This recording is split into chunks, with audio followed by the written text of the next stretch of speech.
In this video, I'm going to show you how to log into your health portal and join the virtual visit. Once we've logged in, we can already see our virtual visit on our home screen.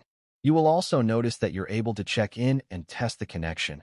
And as this appointment is within 30 minutes of the current time, we are able to start this visit.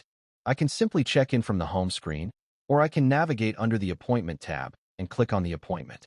Scroll to the bottom of the page to join the visit. You can also test the connection from this screen. Now I'm ready to start my visit. Click Check In.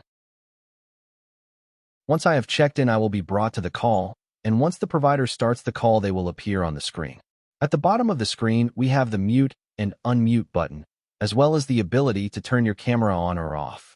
You may turn on closed captioning to view the live transcript of the call. You may share your screen with the provider by clicking this button. By clicking on the three dots here, we have additional options. You can switch your camera if you have multiple. This works on cellular devices as well. We can change the layout to grid view or gallery view.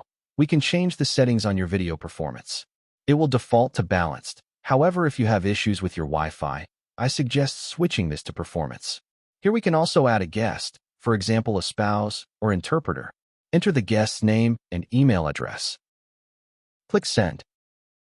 This invite will be sent to this email address, and they can click on the email link to be brought into the call.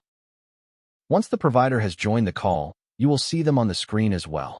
This other participant would be your provider or the clinician, and you are here on the other side. On the right-hand side, you can open up the participant list, including yourself and any added guests. Also on the right-hand side is the chat feature.